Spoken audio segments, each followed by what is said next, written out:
আমরা অনেকে কোরবানি করি কিন্তু এই জিনিসগুলো খেয়াল করি না যে আমার কোরবানিটাকে অনর্থক করে দিতে পারে, অর্থহীন করে দিতে পারে, সওয়াবের পরিবর্তে গুনাহ হতে পারে। এই একটা মাসআলা না জানার কারণে আমাদের অনেকের কোরবানি এটা নিয়ে টানাটানি দেখা দেয়। ইসলামের অন্যতম গুরুত্বপূর্ণ একটা ইবাদত হলো কোরবানি, আর এই কোরবানি আমাদের দোরগোড়ায় উপস্থিত। আমরা অনেকে ইনশাআল্লাহ আল্লাহর নির্দেশ পালনার্থে কোরবানি করবো। আল্লাহ বলেছেন ফাসাল্লি লিরাব্বিকা ওয়ানহার, তুমি তোমার রবের নির্দেশে সালাত আদায় করো এবং কোরবানি করো। এই কোরবানির ইবাদত এমন একটি ইবাদত, এই ইবাদতের প্রতি আমাদের দেশের মানুষের আগ্রহ অন্যান্য ইবাদতের তুলনায় একটু বেশি। আলহামদুলিল্লাহ, তুলনামূলকভাবে অন্য অনেক ইবাদতের চাইতে কোরবানি করার ব্যাপারে আমাদের আগ্রহ একটু বেশি। এটার বিশেষ কারণ আছে। অন্যতম বড় যে কারণ সেটি হলো যে এটাকে আমরা উৎসব এবং কালচার হিসেবে নিয়েছি। সন্দেহ নেই এটা উৎসব, সন্দেহ নেই এটি কালচার, কিন্তু এটার প্রধান উদ্দেশ্য যদি ইবাদত না হয় তাহলে সেই আমল, সেই ইবাদতের, সেই ভালো কাজের বিনিময় আল্লাহর কাছে আশা করা যাবে না। সম্মানিত ভাইরা, যেহেতু কোরবানি আমাদের সামনে চলে আসছে, এজন্য আমাদের কোরবানিকে অর্থবহ করবার জন্য আমরা আজকে কয়েকটি গুরুত্বপূর্ণ বক্তব্য, গুরুত্বপূর্ণ কয়েকটি নির্দেশনা দিতে চাই। প্রথম কথা হলো যে আমাদের কোরবানির উদ্দেশ্য যদি হয় ফ্রেশ গোশত আহরণ করা, আমাদের কোরবানির উদ্দেশ্য যদি হয় সমাজের মানুষের সামনে নিজের ইজ্জত রক্ষা করা, প্রতি বছর কোরবানি দেই, এবছর না দিলে মানুষ কি বলবে, বাচ্চারা কার মুখের দিকে চেয়ে থাকবে, আত্মীয় স্বজন, নতুন আত্মীয় স্বজন কি মনে করবে, এ সকল উদ্দেশ্য যদি আমাদের কোরবানির পেছনে কাজ করে তাহলে সেই কোরবানি আল্লাহর কাছে মাকবুল বা গ্রহণযোগ্য কোনো কোরবানি হবে না। কোরবানি প্রসঙ্গে আল্লাহ রাব্বুল আলামিন বলেছেন ইন্নামা ইয়াতাকাব্বালুল্লাহু মিনাল মুত্তাকিন, আল্লাহ তাআলা শুধুমাত্র মুত্তাকিদের ত্যাগ, তাদের উৎসর্গ, তাদের কোরবানি, তাদের স্যাক্রিফাইস, এটা আল্লাহ তাআলা কবুল করবেন। অতএব যাদের ভিতরে তাকওয়া নাই তাদেরটা আল্লাহ তাআলা গ্রহণ করবেন না, কবুল করবেন না। আমরা যে আয়াত পড়েছি সেই আয়াতও দেখেছি আল্লাহ রাব্বুল আলামিন ইরশাদ করেছেন যে আমাদের কোরবানির রক্ত, আমাদের কোরবানির পশুর গোশত, এর কিছুই কি আল্লাহর কাছে যায়? কিছুই আল্লাহর কাছে যায় না। অন্য সব ইবাদত, আর্থিক ইবাদত, এটার ফিডব্যাক আমাদের কাছে আসে না সাধারণত। আমরা যখন দান সাদাকা করি, দান সাদাকা করলে ওইটা কি নিজে খাওয়া যায়? যখন দান করি, সাদাকা করি, তখন ওইটা আল্লাহর তরফ থেকে গরিবদেরকে দিয়ে দিতে হয়, নিজে খাওয়া যায় না। কোরবানি এমন একটা ইবাদত যে আমরা কোরবানি করার সময় বললাম বিসমিল্লাহি আল্লাহু আকবার, আল্লাহুম্মা লাকা মিনকা ওয়া লাক, আল্লাহ আপনার পক্ষ থেকে পেলাম এবং আপনার উদ্দেশ্যেই কোরবানি করলাম বলতেছি। তো আল্লাহর উদ্দেশ্যে দিয়ে দেওয়ার পর নিয়ম হলো আল্লাহর বান্দাদের মধ্যে গরিব যারা, দুঃখী যারা, তাদেরকে দিয়ে দিব। এটাই তো সাদাকার নিয়ম, দানের নিয়ম। কিন্তু কোরবানি এমন একটা ইবাদত যে ইবাদত আমি আল্লাহর উদ্দেশ্যে করলাম, আল্লাহকে খুশি করার জন্য জবে করলাম, কিন্তু গোশতটা আবার আল্লাহ আমাকে খাওয়ার অনুমতি দিয়েছে। এটা অন্য ইবাদতে নাই।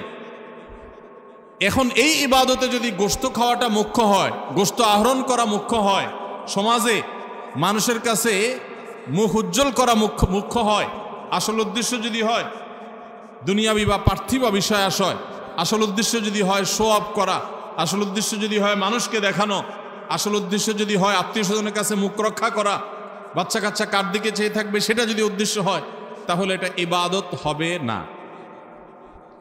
এজন্য কোরবানির আগে সর্বপ্রথম যে বিষয়টি খুব জরুরি সেটা হলো আমাদের উদ্দেশ্যগুলোকে একটু ঝালাই করে নেওয়া, আমাদের উদ্দেশ্যগুলোকে একটু রিচেক করে নেওয়া। আমরা কেন কোরবানি করব? আমাদের কোরবানির উদ্দেশ্যটা কি?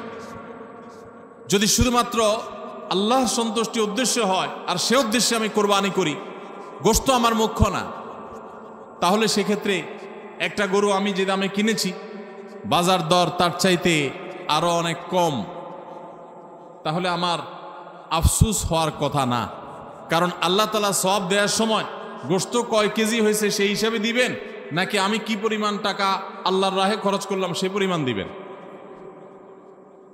আমার খরচ করা টাকা আল্লাহর উদ্দেশ্যে যদি এটা নিয়োগ করে থাকে তাহলে 1 লক্ষ টাকার গরু আপনি কোরবানি দিচ্ছেন, নিয়ত যদি সহি হয়, বিশুদ্ধ হয়, দুনিয়াবি কোনো ধান্দা যদি না থাকে, তাহলে আল্লাহ তাআলা সওয়াব কি 1 লক্ষ টাকার দিবেন, নাকি ওই গরুটার দাম বাজারে 80,000, আপনি কিনছেন 1 লাখ, তাহলে আল্লাহ বলবেন না তুমি কেন বেশি দিয়ে কিনছো, ওইটার দায়িত্ব তোমার, আমি 80,000 সওয়াব দেব, এমন হবে? কিন্তু তারপরেও আমরা কোরবানির পশু কেনার পর দেখা যায় ওইটা নিয়ে আমাদের অনেকের হেজিটেশন থাকে, আফসোস থাকে। হ্যাঁ, সন্দেহাতীতভাবে আপনি মার্কেটে যে গরুর বাজারে যে মূলামূলি করে উপযুক্ত ন্যায্য মূল্যে আপনি কিনবেন, অতিরিক্ত দাম কোনো যৌক্তিক কারণ ছাড়া আপনি কসাইকে বা গরু বিক্রেতাকে কেন দিবেন? সেটা দেওয়ার কোনো যুক্তি নাই। আপনি অবশ্যই মূলামূলি করে ন্যায্য মূল্যে কেনার চেষ্টা করবেন, কিন্তু কেনার পর এর দাম কত হলো না হইলো, গোশত কয় কেজি হলো, পার কেজি কত পড়লো, তাতে লস হলো না লাভ হলো, এগুলা সবগুলো প্রমাণ করে যে কোরবানির উদ্দেশ্যে ভেজাল আছে। ভাইরা আমার, আমরা কোরবানি সাধারণত বেশিরভাগ মানুষ গরু দিতে পছন্দ করি। এর অনেক কারণ আছে অবশ্য। আমাদের দেশে ছাগল উৎপাদন হয় খুব কম, নানা কারণে ছাগল উৎপাদনের জন্য আমাদের এই দেশ, পৃথিবীর অনেক দেশে ছাগল অনেক বেশি উৎপাদন করা যায়। বৃষ্টি বাদল এবং ঝড় তুফানের দেশে ছাগল উৎপাদন করা নানা কারণে কঠিন, যার কারণে গরু উৎপাদন বেশি হয়, আমরা গরু কোরবানি বেশি করি। এটা দোষের কিছু না, বরং এটা স্বাভাবিক। কিন্তু আমাদের অনেকের হয়তো গরু কোরবানি করার মতো সাধ্য নেই, ছাগল কোরবানি করার সাধ্য আছে। তারপরও দেখা যায় হাওলাত বরাত করে হলেও গরু কোরবানি দেই। কেন? কারণ ছাগল কোরবানি দিলে আশেপাশে মানুষ কি বলবে? এরকম জিনিস আমাদের মধ্যে আছে না নেই? যে এত বড় লোক মানুষ, এতদিন তো জানতাম পয়সা করি আছে, উনি আবার ছাগল কোরবানি দিল, তাহলে চোখ মুখ মানুষের সামনে কেমনে দেখাবে? ভাইরা আমার, তো মানুষের কাছে কি বলবো, মানুষ কি বলবে, এই চিন্তা করে যদি গরুর জায়গায় ছাগলের জায়গায় আপনি গরু দেন, হাওলাত করিও দেন, তাতে আপনার এই কোরবানির দ্বারা সওয়াব হবে না। ভাইরা আমার, সবচেয়ে বেশি নিয়তের মধ্যে ভেজাল থাকে যেই ইবাদতে, তার নাম কোরবানি। অন্য কোনো ইবাদতে নিয়তের মধ্যে ভেজাল এত বেশি থাকে না, কোরবানিদের মধ্যে নিয়তের ভেজাল যত বেশি থাকে। কারণ কি? কারণ হলো ওই যে কোরবানি করার পর এটার ফিডব্যাক, এটার উপকারিতা, গোশতগুলো, এগুলো সব নিজেই ভোগ করে মানুষ, আপনার কাছে আবার ফিরে আসে। এই জন্য নিয়তের মধ্যে ভেজালের সম্ভাবনা অনেক বেশি থাকে। ভাইরা আমার, আমাদের প্রিয় নবী সাল্লাল্লাহু আলাইহি সাল্লাম তিনি কিন্তু গরু কিংবা ওঁট দিয়ে কোরবানি দেন নাই। এর মানে এইটা না যে গরু বা ওঁট দিয়ে কোরবানি দিলে সওয়াব কম হবে, এটা না। উদ্দেশ্য হলো যে ছাগল, দুম্বা, ভেড়া এরকম ছোট পশু দিয়ে কোরবানি তিনি দিয়েছেন, সাহাবা একরাম অনেকে দিয়েছেন। এখনকার মিডল ইস্টের মানুষ শতকরা বোধ হয় 90-95 জন মানুষ হবে, বা আরও বেশি সংখ্যক মানুষ হবে, প্রায় সবাই, তারা কিন্তু ছাগল, দুম্বা বা ভেড়া এই ছোট পশু দিয়ে কোরবানি দেয়। আমাদের দেশে আমরা বড় পশু অর্থাৎ গরু দিয়ে কোরবানি দেই, সেটার যৌক্তিক কারণ আছে। আমি বলেছি যে আমাদের দেশে গরু উৎপাদন করা যত সহজ হয়, ছাগল উৎপাদন করা এত সহজ হয় না, নানা কারণে ছাগলের চাইতে গরুর উৎপাদন বেশি হয়, সেই হিসাবে আমরা করি, ঠিক আছে। কিন্তু যদি উদ্দেশ্য হয় বড় পশু কোরবানি করে আমি বড় কোরবানি দাতা জাহির করব নিজেকে, তাহলে এর মাধ্যমে সওয়াব হওয়া তো দূরের কথা, মানুষ দেখানো ইবাদত করার কারণে শিরকে আসগরের গুনাহ হওয়ার আশঙ্কা আছে। আমার কথা কি বুঝাইতে পারছি? ভাইরা আমার, আমাদের দেশে বাস্তবতা হলো কিছু নেককার মানুষ আছেন, আল্লাহ তাআলা পয়সা করে দিয়েছেন, হালাল টাকা, আবার আল্লাহর উদ্দেশ্যে বড় পশু কুরবানি করে গরিব দুঃখীকে গোশত খাওয়ায়, গরিবদের পুষ্টির যোগান হয়, এরকম নেক উদ্দেশ্যওয়ালা মানুষ আছে আলহামদুলিল্লাহ। কিন্তু এই সীমিত সংখ্যক মানুষ ছাড়া সাধারণত গরুর সাইজ যত বড় হয় নিয়তের ভেজাল তত বেশি হয়। আমি কি আপনাদের বুঝাতে পারছি? সাধারণত গরুর সাইজ যত বড় হয় নিয়তের ভেজাল তত বেশি হয়। সব ক্ষেত্রে এটা প্রযোজ্য না। অনেক নেককার মানুষ আছেন যে গরুর সাইজে বড়, মাশাআল্লাহ নিয়তটাও খালেস, আবার উপার্জন হালাল, এরকম আল্লাহর বান্দাও আছেন, কিন্তু তাদের সংখ্যা খুবই কম। সাধারণত গরুর আকার যত বড় হয় এই বেশিরভাগ এই শ্রেণীর কোরবানি দাতাদের নিয়তে ভেজাল বেশি।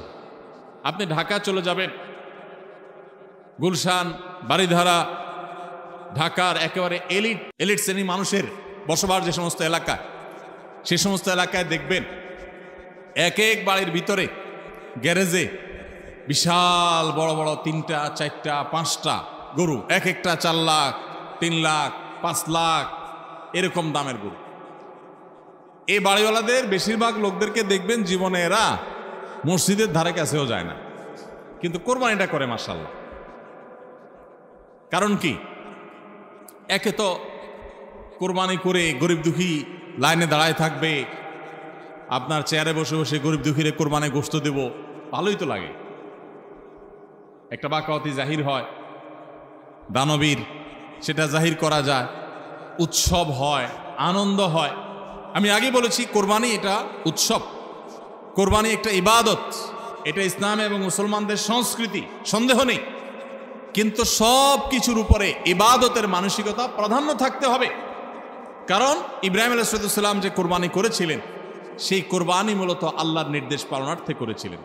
তিনি মূলত আল্লাহর কাছে প্রমাণ করেছেন বা আল্লাহর কাছে প্রকাশ করেছেন যে আল্লাহ যত আদেশ করেন, যত নিষেধ করেন সব তিনি মানবেন। এমনকি নিজের সন্তানকে কোরবানি করার নির্দেশ আল্লাহ করার পর সেটাও মানতে তিনি প্রস্তুত হয়েছেন। আল্লাহ সন্তান কোরবানি হইতে দেন নাই, কিন্তু তিনি পরীক্ষায় পাশ করে ফেলেছেন। এই কোরবানি আমাদেরকে শিক্ষা দেয় আল্লাহর আদেশ নিষেধ আমার যুক্তিতে ধরুক আর না ধরুক, আমার বুঝে খাটুক বা না খাটুক, আমার পক্ষে যাক আর বিপক্ষে যাক, আমার ভালো লাগুক আর না লাগুক, সর্বাবস্থা আমি আল্লাহর আদেশ নিষেধ মেনে চলবো। এটাই হলো কোরবানির প্রধান শিক্ষা। আল্লাহ তাআলা আমাদের সবাইকে সেই শিক্ষা মাথায় রেখে শুধুমাত্র আল্লাহকে খুশি করার উদ্দেশ্যে কোরবানি করার তৌফিক দান করুন। মেয়ে বিয়ে দিয়েছেন বা ছেলে বিয়ে করাইছেন, ব্যয়ের বাড়ি থেকে মেহমান আসবে, ব্যয়েরা জিজ্ঞেস করবে ব্যয় কি কোরবানি দিচ্ছেন, একটা ব্যাপার সেপার আছে। তখন যদি বলেন যে ব্যয় সাহেব এবার টাকা পয়সা হাতে নাই, সেজন্য এবার কোরবানি দিব না, তাহলে মুখ থাকে। এই জন্য একটা কোরবানি দেওয়া লাগে। এই কোরবানি কি ব্যয় হিসাবের জন্য হলো না আল্লাহর জন্য হলো? এই ব্যয় হিসাবের জন্য কোরবানি করলে সেটা সওয়াব হবে না, বরং শিরক হবে, শিরকে আসগর। এটাকে শিরকে আসগর বলা হয়। আল্লাহ তাআলা আমাদের সবাইকে আল্লাহকে খুশি করার জন্য কোরবানি করার তৌফিক দান করুন। আল্লাহকে খুশি করার জন্য যে কোরবানি করছেন, মাঝে মধ্যে একটু অ্যাসিড টেস্ট করবেন। অ্যাসিড টেস্ট বলবো, ধরেন আপনি প্রতি বছর গরু কোরবানি করেন, এক বছর হঠাৎ করে ছাগল কোরবানি করেন, ছাগল কোরবানি করেন। আপনি বলবেন এই বছর তাহলে তো গরু গোশত দিতে পারবো না, তো আরো কয়েকটা ছাগল কিনে কোরবানি আরো বেশি করা যায়। তো একজনে একটা বেশি করলে সমস্যা নাই। ছাগল অনেকগুলো কিনে গরিব দুঃখীদেরকে দিয়ে দেন, তারা কোরবানি করে, তারা গোশত খায় ফেলাকে আপনার তরফ থেকে কোরবানি হয়ে যাবে। আপনি একটা ছাগল করেন, দেখেন এটা মানাইতে পারেন কিনা নিজেরই। যদি কোনো অসুবিধা না হয় মানাইতে, তাহলে আলহামদুলিল্লাহ আল্লাহ শুকর আদায় করতে পারেন যে আপনার নিয়তের মধ্যে বোধহয় ভেজাল নাই। আর যদি মনে হয় না প্রতি বছর গরু দেই, এবার ছাগল দিলে কেমনে হয়, মানুষ কি বলবে, তাহলে বুঝতে হবে ডাল মে কুচ কালা নেই, পুরা হি কালা হয়। আল্লাহ তাআলা আমাদের সবাইকে ইখলাসের সাথে, তাকওয়ার সাথে কোরবানির এই আমলটি সম্পাদন করার তৌফিক দান করুন। ভাইরা আমার, কোরবানির সামনে আসছে, এখন থেকে আমরা একটু পরিবারের সদস্যদেরকে নিয়ে বসি, বাচ্চা সহ ফ্যামিলির সব সদস্যরা একটু বসেন, মশওয়ারায় বসেন, পরামর্শ মজলিসে বসেন, বসে জিজ্ঞাসা করেন আমরা আসলে কোরবানিটা কেন করতেছি। গোশত খাওয়া, ফ্রেশ গোশত আহরণ করা, মানুষের সামনে নিজেদের মুখ উজ্জ্বল করা, কি ধান্দা, উদ্দেশ্য কি? একজন একজন করে সবাই মতামত নেন এবং এটা নিশ্চিত করেন যে আমরা আল্লাহর জন্যই কোরবানি করছি। এটা কিভাবে নিশ্চিত করব? একটা তো বললাম যে বিশাল বড় গরু কোরবানি করেন সব সময়, এবার একটু ছাগল কোরবানি করেন, দেখেন তো মনে মানাইতে পারেন কিনা। কারণ আপনি বলবেন ভাই গরু কোরবানিতে অনেক টাকা লাগে, ছাগলে তো অনেক কম টাকা লাগে, তাহলে এই কোরবানি ওইটার চাইতে কিভাবে উত্তম হয়? আমি উত্তম বলতেছি না, আমি বলতেছি যে আপনার নফস, আপনার মন মানে কিনা যে আমি গরুর জায়গায় ছাগল কোরবানি করলেও তো হবে, হবে না হবে না? কেউ যদি ছাগল কোরবানি করে তার কোরবানি হবে কি হবে না? হবে। কোরবানি ছাগলও করা যায়, গরুও করা যায়, ভেড়াও করা যায়, দুম্বাও করা যায়, মহিষ দিয়েও করা যায়, উট দিয়েও করা যায়, এই সব পশু দিয়ে কোরবানি করা যায়। অতএব আপনি এবছর একটু ছাগল দিয়ে করেন, বাকি গরু কেনার যে আরো বাজেটের টাকা ছিল সেগুলো দিয়ে আরো কয়েকটা ছাগল কিনে গরিব মানুষকে দিয়ে দেন, ওটা যাতে এলাকা মানুষ টেন না পায়, অন্য এলাকায় দিয়ে দেন। আমরা সুন্নাহ ফাউন্ডেশনের তরফ থেকে সারা দেশে বিভিন্ন জায়গায় জায়গায় কোরবানি করি। অনেক প্রবাসী আছে, অনেকে ইউরোপ আমেরিকার এমন এমন দেশে আছেন সেখানে কোরবানি চাইলেও করা যায় না, সুযোগ নাই। বা দেশে অনেকে আছেন যে তার হয়তো সে সুযোগ নাই, ক্যাপাসিটি নাই, নানা কারণে সুবিধা অসুবিধা আছে। তো আমরা তাদের তরফ থেকে কোরবানি করে দেশের বিভিন্ন গরিব দুঃখীদের আপনার বাসা বাড়িতে আমরা তাদের ঘরে ঘরে গোশত পৌঁছাই দিই। তো আপনি গরুর বাজেটের টাকা দিয়ে একটা ছাগল কিনে বাকি টাকা দিয়ে এরকম ছাগল কিনে মানুষকে দান করে দেন, জবাই করে অন্য মানুষকে গোশত দিয়ে দেন। এলাকা দিলেন না, মানুষ টের পারো না, তাহলে মনকে মানাতে পারেন কিনা দেখেন। এটা হলো অ্যাসিড টেস্ট। আমি বলতেছি না সবসময়, মাঝে মধ্যে এরকম করে দেখেন যে মন মানে কিনা। যদি দেখেন যে না মন মানে, তাহলে আলহামদুলিল্লাহ ভাইরা আমার। আর একইভাবে মাঝে মধ্যে আমার কোরবানি আমি জবাই করলাম, গোশত সব দিয়ে দিলাম, ফ্রিজে খুব একটা ভরলাম না, অল্প স্বল্প রাখলাম। কারণ আল্লাহ তাআলা বলেছেন ফাকুলু মিনহা ওয়া আতি'মুল বাঈসাল ফাকির ফাকুলু মিনহা ওয়া আতি'মুল কানি'a ওয়াল মু'তার। কোরবানি গোশত নিজেও খাবো, গরিব দুঃখীকেও খাওয়াবো, যে চায় তাকেও দিব, যে চায় না আত্মীয় স্বজন তাদেরকেও দিব। অতএব মুস্তাহাব এই তিনও ভাগে ভাগ করা, কিন্তু এটা ফরজ ওয়াজিব না। তাহলে আমি পরিমাণ একটু কম রেখে বেশিরভাগই দিয়ে দিলাম। মন মানে কিনা দেখেন, মন মানে কিনা। অনেকে আছেন লামসাম সামান্য একটু দিয়া আর সব ফ্রিজে ঠেলতে ঠেলতে ফ্রিজের দরজাই লাগে না, পারলে রশি দিয়া বাঁধে যে দরজা লাগে না। কারণ গোশত, পায়া, ভুড়ি, কলিজা, ফ্যাপসা সব ঢুকাইতে ঢুকাইতে ফ্রিজ বেচারা জাম হয়ে গেছে। তাহলে কোরবানি কেন করতেছি? গোশতের জন্য যদি কোরবানি হয়, এই কোরবানি করবাই না, এটা ফুর্তি। কোরবানি তো ত্যাগের নাম। আপনার ভিতরে ত্যাগ কতটা আছে, ত্যাগের মানসিকতা কতটা আছে। আপনি আল্লাহর রাহে আল্লাহকে খুশি করার জন্য লাখ টাকা দিয়ে গরু কোরবানি করেন, ভালো কথা। আপনার মধ্যে আসলে ত্যাগের মানসিকতা আছে কি এটা প্রমাণ করার জন্য মাদ্রাসা, নতুন মাদ্রাসা হচ্ছে, সেখানে লক্ষ লক্ষ টাকার দরকার আছে, আপনি সেখানে 20,000 50,000 টাকা অকাতরে দিতে পারেন কিনা, এটা অ্যাসিড টেস্ট। সেখানে টাকা বাইর হয় না। কোরবানিতে লাখ টাকা দেন, মাদ্রাসা টাকা দেন না, মসজিদে টাকা দেন না, আরো অনেক দিনের কাজ আছে সেখানে টাকা দেন না। গরিব দুঃখী মানুষ আছে, তাদের দরকার। একজন গরিব, তার চিকিৎসা মাত্র 20,000 টাকা হলে হয়ে যায়। আপনি 20,000 টাকা দিতে পারেন, কিন্তু দেন না, 2,000 দেন, 500 টাকা দেন। কিন্তু কোরবানির সময় মাশাআল্লাহ 1 লাখ টাকার গরু কিনেন। যদি আল্লাহর জন্যই হয়, স্যাক্রিফাইসে যদি হয়, কোরবানিও করেন, ওখানেও দেন, কিন্তু কোরবানির সময় আসেন ওখানে নাই। তাহলে আপনার এই কোরবানিটা কি আল্লাহর জন্য হচ্ছে না নিজের জন্য হচ্ছে, আল্লাহর খুশির জন্য হচ্ছে না অন্য কোনো উদ্দেশ্য হচ্ছে? এই প্রশ্ন জোরালোভাবে আমাদের অবশ্যই রাখতে হবে। ভাইরা আমার, এর মানে আবার কেউ এটা বুঝেন না যে কোরবানি কম হোক আমরা সেই চেষ্টা করব না, কোরবানি আরো বেশি বেশি করার চেষ্টা করবেন। কোরবানি যত বেশি হবে তত আমাদের সব দিক থেকে লাভ। যারা কোরবানি বিদ্বেষী, সেকুলার, বিশেষ করে এক শ্রেণীর মুসলিম বিদ্বেষী নাস্তিক আছে, কোরবানির মৌসুম আসলেই দেখবেন এদের পাখা গজায়। এরা দেখবেন গরুর প্রতি মায়া এত বেশি, এত দরদ। তারা বলে আরে এতগুলো গরু জবাই করে ফেলা হবে, এই গরুগুলোর ভিতরে প্রাণ আছে, কত নির্মমতা। এরকম দেখবেন এরা এখন থেকে, কয়দিন পর থেকে দেখবেন সোশ্যাল মিডিয়াতে, ফেসবুকে তাদের এই সমস্ত জিগি শুরু হয়ে যাবে, আছে না নাই? এরা আবার সকাল বিকাল বিফ ছাড়া, মাটন ছাড়া, অর্থাৎ গরু গোশত আর খাসি গোশত ছাড়া, মুরগির গোশত ছাড়া তাদের নাস্তাও চলে না। তাদের নাস্তায় থাকে হলো আপনার চিকেন স্যান্ডউইচ, তাদের দুপুরে থাকে হলো বিফ কারি, তাদের রাতে থাকে হলো গরুর কালাবুনা অথবা মাটন, ডাল খাসি। 3 বেলা গোশত ছাড়া চলে না। কিন্তু মুসলমানদের কোরবানি আসলে তাদের কি হয়? অ্যালার্জি ছাড়া চুলকানি শুরু হয়, আছে না নাই?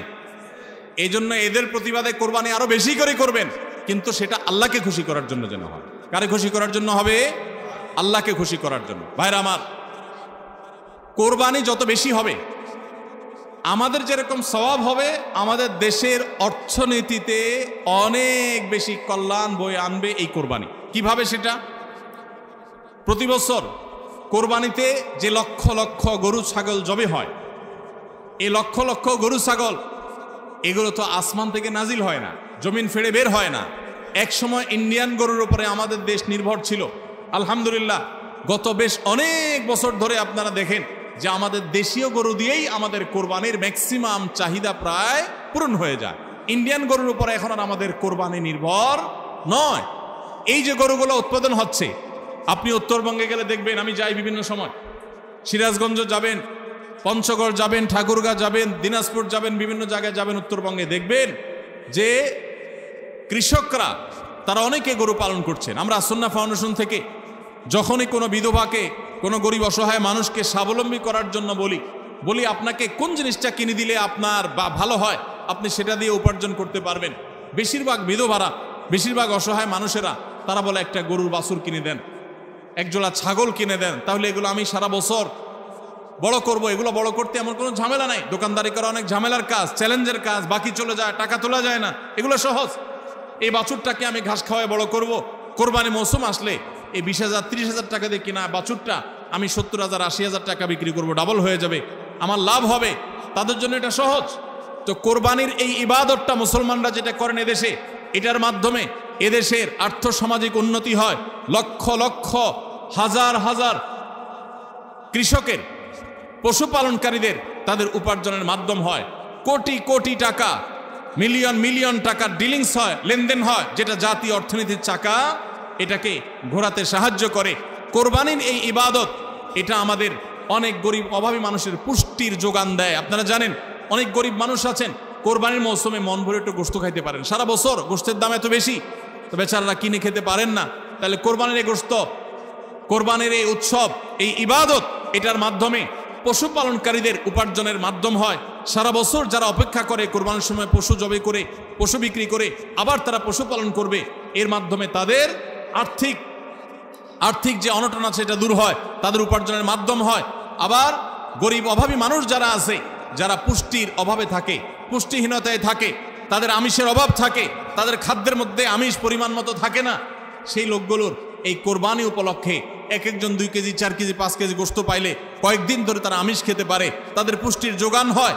ভাইরা আমার, এর মাধ্যমে লক্ষ লক্ষ কোটি কোটি টাকা লেনদেন হওয়ার কারণে দেশের অর্থনীতির চাকা সচল হয়।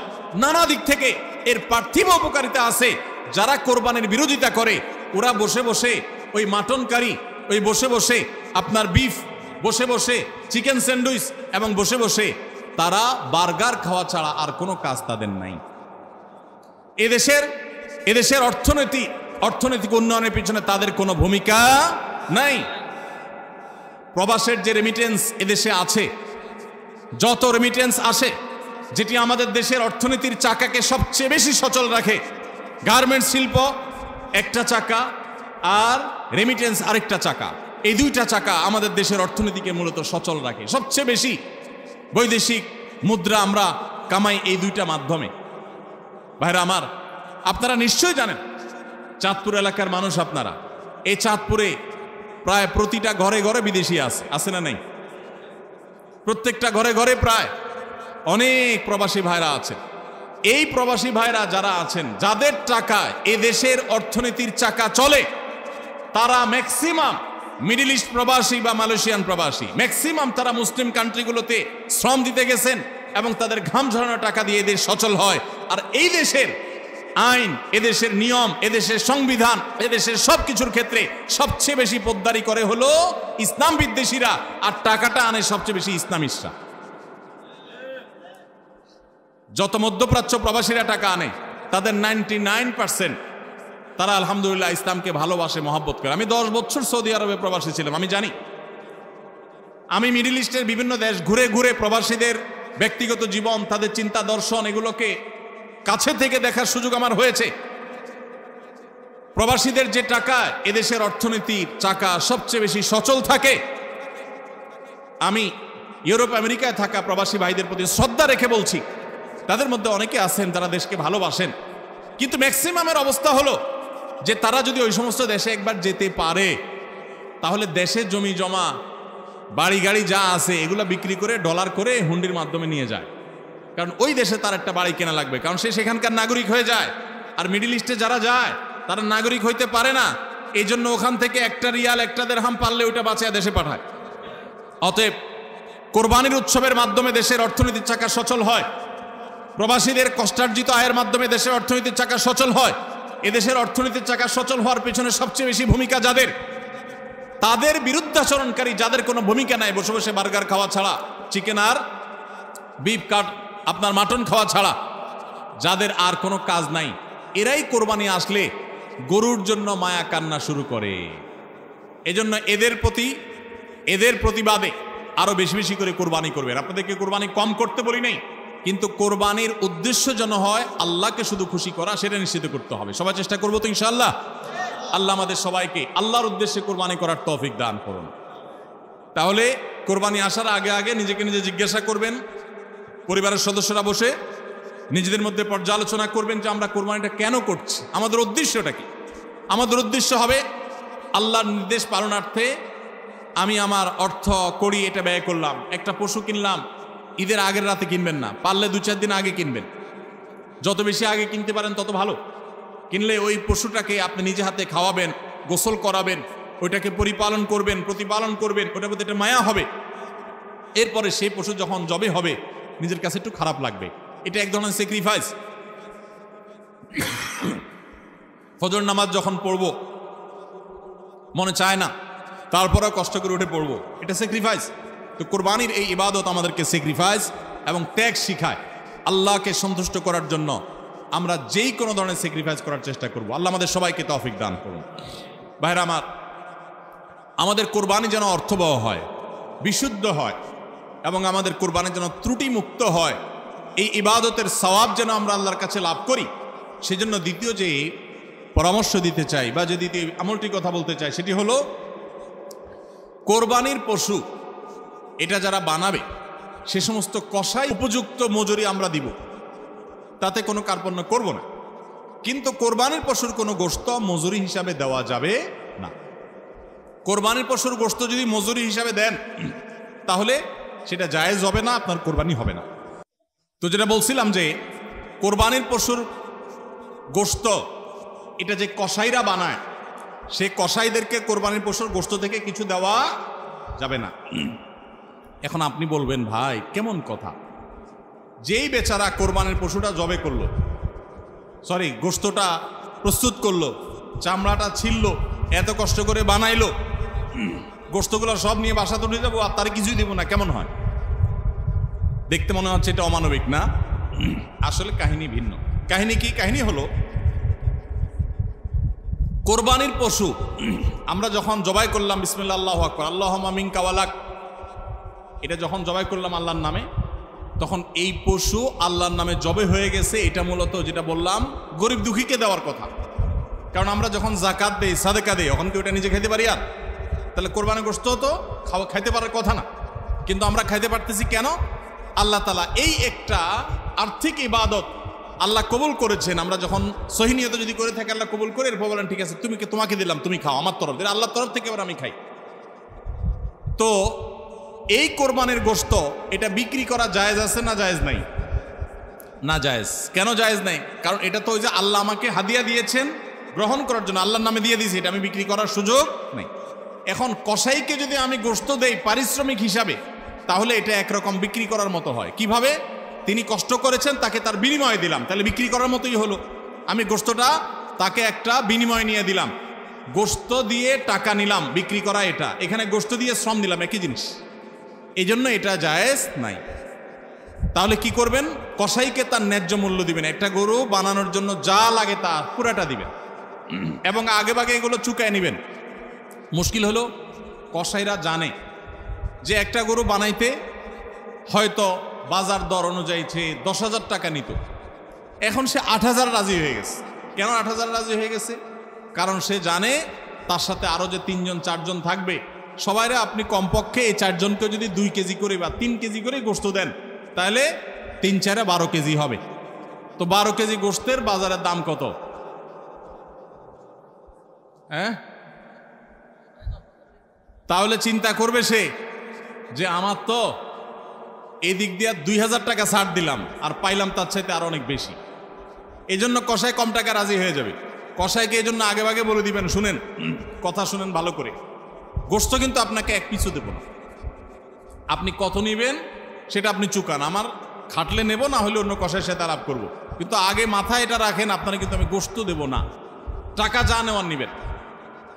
নবী করিম সাল্লাল্লাহু আলাইহি সাল্লাম আলী রাদিয়াল্লাহু তাআলাকে এটা বলে দিয়েছেন, কোরবানি করার সময় বলে দিয়েছেন, দেখো কসাইকে কিন্তু কোরবানি গোশত দিবা না, কোরবানির গোশত শুধু না, কোরবানির পশুর কোনো কিছু বিনিময় সে দেওয়া, তাকে টাকা দিবা আলাদা, যত টাকা লাগে সেটা দিবা, গোশত দিবা না, তাহলে বিনিময় হয়ে যাবে, জায়েজ হবে না, তোমার কোরবানি হবে না।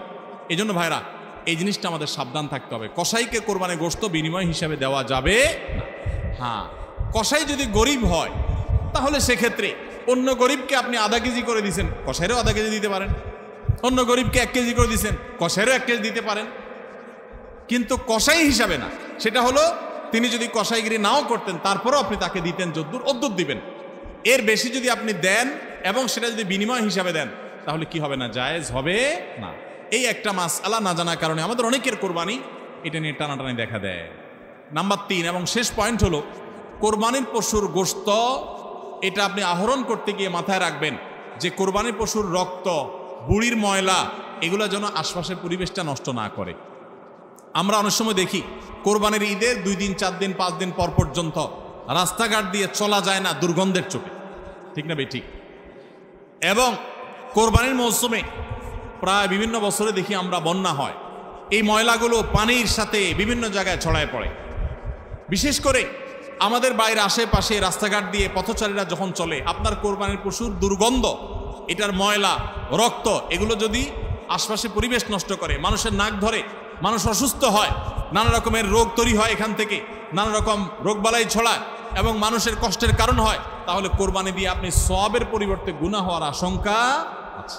এই জন্য নিজ দায়িত্বে আমার পশুর কোরবানির রক্ত গর্ত করে এমনভাবে কোরবানি করব যে সব গর্তে চলে যাবে এবং মাটি চাপা দিয়ে দিব এবং পানি দিয়ে এমনভাবে পরিষ্কার করে দিব, ব্লিচিং পাউডার ইত্যাদি দিয়ে এমনভাবে পরিষ্কার করব যাতে করে আশপাশে কোনো মানুষের কষ্ট না হয়। অনেকে আছেন কোরবানির বুড়ির ময়লাগুলা যেখানে সেখানে ফেলে দিয়ে রাস্তার পাশে উনি বুড়িটা নিয়ে চলে গেছেন। এটা কোনো ভালো মুসলমানের কাজ না, এটা ফাসেক মানুষের কাজ। নবী করিম সাল্লাল্লাহু আলাইহি সাল্লাম ঈমানের শাখা বলতে গিয়ে বলেছেন ইমাতাতুল আযা আনিত তরিক, ঈমানের একটা শাখা হলো রাস্তায় এমন কিছু যদি কেউ কষ্ট ফেলে রাখে যেটাতে আরেকজনের কষ্ট হয়, সেটা আপনি আরেকজন ফেললে আপনি সরাই দিবেন, এটা হলো ঈমানের দাবি। আর আপনি নিজে যদি ফালান সেই জিনিসটা, যে জিনিসটা মানুষের কষ্ট হয়, তাহলে এটা তো কুফরির অঙ্গ হয়। কথা কি বুঝাতে পারছি? আমরা অনেকে কোরবানি করি কিন্তু এই জিনিসগুলো খেয়াল করি না যে আমার কোরবানিটাকে অনর্থক করে দিতে পারে, অর্থহীন করে দিতে পারে, সওয়াবের পরিবর্তে গুনাহ হতে পারে। এই জন্য কোরবানির পশুর রক্ত, ময়লা, বুড়ির ময়লা, এই সবগুলোকে আমরা নিজ দায়িত্বে একবারে পরিষ্কার করে রাখবো। মনে থাকবে তো ইনশাআল্লাহ? আল্লাহ তাআলা আমাদের সবাইকে কোরবানির এই ইবাদতকে আল্লাহকে সন্তুষ্ট করবার উদ্দেশ্যে খালেস এবং বিশুদ্ধ নিয়তে, সহি নিয়তে, এবং এই কোরবানিকে আল্লাহ তাআলা বিশুদ্ধ উপায়ে আমাদেরকে সবাইকে সম্পাদন করার তৌফিক দান করুন। আমাদের কোরবানির পশুর রক্ত বা পশুর কোনো কিছু দুর্গন্ধ বা কোনো কিছু, কোনো ময়লা যেন পরিবেশকে দূষিত না করে, মানুষের কষ্টের যেন কারণ না হয়। আল্লাহ তাআলা আমাদের সবাইকে সে বিষয়গুলোকে মেনে চলার তৌফিক দান করুন। কে কত ভালো কোরবানি করলেন, কে কত ভালো মুসলমান, দায়িত্বশীল মুসলমান, এটা বোঝা যাবে কোরবানির পর পশু যেখানে কোরবানি করেছেন আশেপাশে কোনো জায়গায় কতটা পরিষ্কার আছে না আছে, এটার উপর। এটা হলো মিটার, এটা দিয়ে মাপা যাবে যে আপনি মুসলমান, ইসলাম কতটা বুঝছেন। শুধুমাত্র জবাই করলেন আর গোশত খাইলেন ইবাদত হয়ে গেল, এত সোজা না। আল মুসলিমু মান সালিম আল মুসলিমুনা মিন লিসানিহি ওয়া ইয়াদিহি, যার হাত মুখ দ্বারা অন্য মুসলমান নিরাপদ থাকে সেই মুসলমান।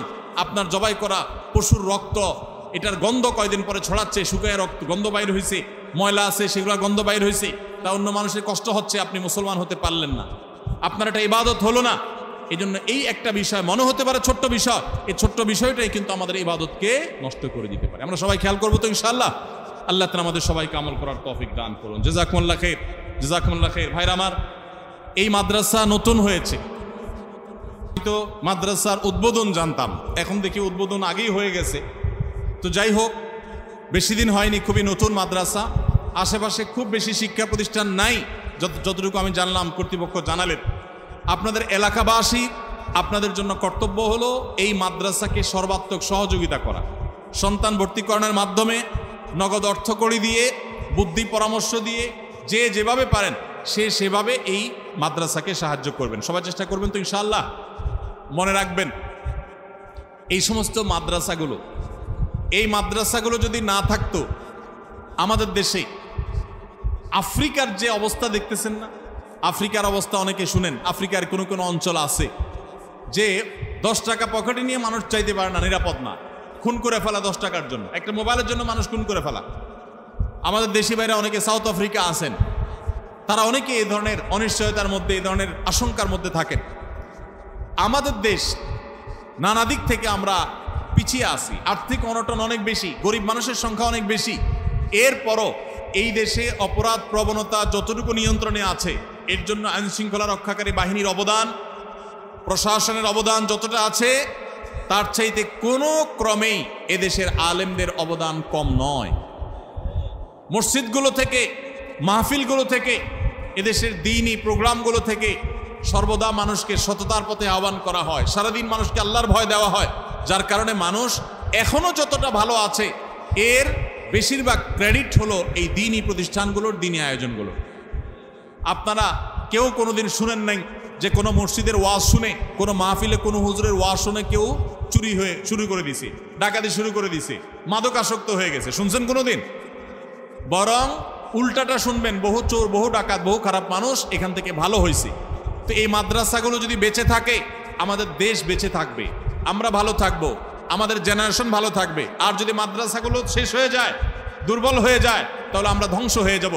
আজ আমাদের সমাজে যতটুকু অনাচার, যতটুকু অনিয়ম, যতটুকু অন্যায়, যতটুকু পাপাচার আমরা দেখি, এটি দাওয়াতের অভাবে, ইসলাম প্রচারের, যথাযথভাবে ইসলামকে প্রচার করার অভাবে। আর সে অভাব দূর করবার জন্যই এই প্রতিষ্ঠানগুলোকে আমাদের বাঁচিয়ে রাখতে হবে। মনে রাখবেন, সাদকায়ে জারিয়া এটা। মসজিদ করার জন্য আমাদের দেশে অনেকেই আলহামদুলিল্লাহ আগ্রহ হয়ে দান করেন, কিন্তু মাদ্রাসা করার জন্য টাকা দিতে চান না। অথচ সন্দেহ নেই, মসজিদ আল্লাহর ঘর, মুসলমান সমাজের মূল কেন্দ্র মসজিদ। নবী সাল্লাল্লাহু আলাইহি ওয়াসাল্লাম প্রথম মদিনায় গিয়ে মসজিদই বানাইছেন, সন্দেহ নেই। কিন্তু মনে রাখবেন, মসজিদকে যদি আপনি শোরুমের সাথে তুলনা করেন, তাহলে মাদ্রাসাকে আপনি তুলনা করতে পারেন ইন্ডাস্ট্রি, কারখানার সাথে। মাদ্রাসা যে আলেমগুলো তৈরি হয়, প্রোডাকশন হয়, এই আলেমগুলোকে মসজিদে উপস্থাপন করা হয়। মসজিদের মিম্বরে যে হুজুর দেখেন, যে আলেম দেখেন, তার প্রোডাকশন হয়েছে কোত্থেকে? মাদ্রাসা থেকে। এই জন্য মাদ্রাসাগুলো হলো কারখানার মতো, এগুলো টিকে না থাকলে শোরুমে মাল পাবেন না, শোরুমে মানুষ পাবেন না, মসজিদে উপযুক্ত ব্যক্তি পাবেন না। পৃথিবীর অনেক দেশ আছে, দেশগুলোতে অনেক সুন্দর সুন্দর মসজিদ আছে, কিন্তু ভালো ইমাম নাই, ভালো খতিব নাই, ভালো আলেম নাই, ভালো ওয়াইজ নাই, ভালো দায়ী নাই। এই জন্য মসজিদগুলো বা মাদ্রাসাগুলো বাঁচায় রাখতে হবে কি হবে না? এই মাদ্রাসাগুলোকে আপনারা বুদ্ধি দিয়ে, অর্থ করে দিয়ে সাহায্য সহায়তা করবেন। চাঁদপুরের মানুষ পয়সাওয়ালা মানুষ, মাদ্রাসা এখনো কয়েক লক্ষ টাকা দেয় না। কই মোতায়েম সাহেব, কত টাকা দেয় না? কত টাকা দেয় না? 16 লক্ষ টাকা নাকি দেয় না। আল্লাহু আকবার। এতটুকু একটা মাদ্রাসা, তার মানে দেনার উপরে দাঁড়িয়ে আছে মাদ্রাসা। তো আল্লাহর ঘর, মসজিদ অথবা দ্বীনের শিক্ষা প্রতিষ্ঠান, মাদ্রাসা, এগুলা লোনের উপরে দাঁড়ায় থাকবে, কিভাবে আল্লাহর কাছে আমরা জবাবদিহি করব? প্রত্যেকে যার যার সাধ্য অনুযায়ী আমরা মাদ্রাসার জন্য শরীক হব, ঠিক আছে তো ইনশাআল্লাহ? আমরা যদি সবাই একটু একটু করে ভাগ করে নেই, তাহলে মসজিদের দেনা পরিশোধ হতে, মাদ্রাসার দেনা পরিশোধ হতে খুব বেশি সময় লাগবে না। আল্লাহ তাআলা আমাদের সবাইকে তৌফিক দান।